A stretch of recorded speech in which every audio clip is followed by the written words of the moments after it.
Good day, everyone, to our panelists, observers, my fellow researchers, and to our course professor, Professor Jeneatte Gongora. Thank you for attending this session. I am Jona Karla Mabetado together with my co-researcher, I am Julian P. Dalogdog. and today we will be presenting to you the study of Adora P. Zerodo titled The Inclusive Kindergarten in the Philippines, Access and Ample Opportunities for Early Learners with Special Needs. For the agenda overview, we have the introduction, theoretical framework, research instruments, results, and the recommendations of this study. So Cruz, Salazar, Campuzano, and Batchelder believe that inclusive education nowadays is very essential, specifically for diverse students who have learning needs, and it is also the basis for a more unbiased society. It espouses the notion that learners, irrespective for their characteristics or differences, they have a right to education. In the Philippines, according to the Magna Carta for Persons with Disabilities or Republic Act 7277, persons with disabilities are guaranteed and offered suitable quality education and sufficient opportunities to enhance their skills. People with disabilities are given access to education as provided by the state.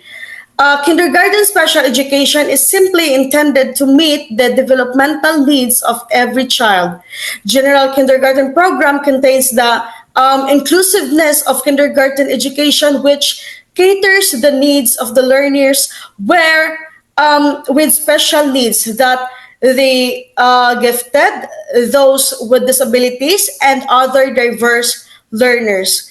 So in our theoretical framework, this study is anchored on the UNESCO's beliefs that inclusive education is ethnically sensitive, accepts diversity, and inspires learning for all children, encourage involvement and support, and teamwork. And that also encourages healthy habit and makes children responsible in their daily lives through guided learning. So Kate, McLaugh, and Peters claim that leaders who support inclusive education by educating parents of special children will benefit not only their children but all the people in the community. So they learn to accept individual differences, and in order to nurture a kind of environment for special education, there should be strong collaboration with parents and the community.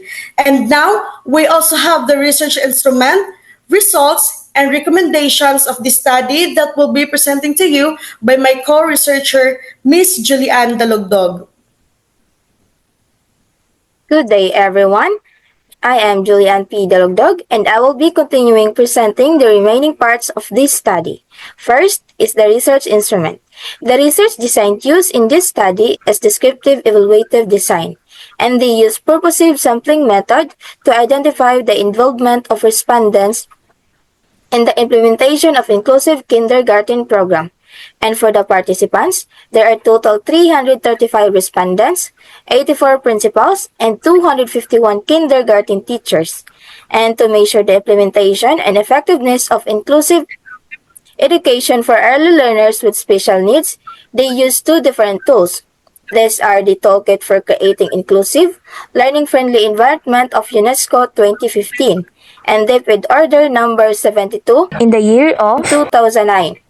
And for the data gathering procedure, they used distributed surveys and conducted pilot testing with 30 non-respondent kindergarten teachers for validity and reliability of the research instrument.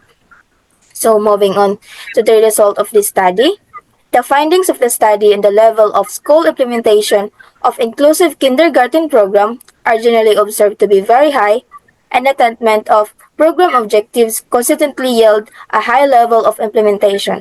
However, there is a need to enrich the inclusive kindergarten program. Hence, a proposed program is developed for the enhancement inclusive kindergarten program.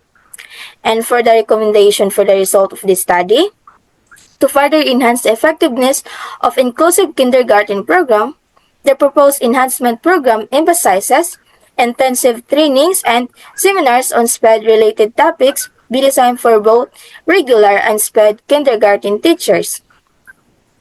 So thank you very much for your attention, and may we continuously strive to build educational systems that are inclusive, responsive, and truly child-friendly environment.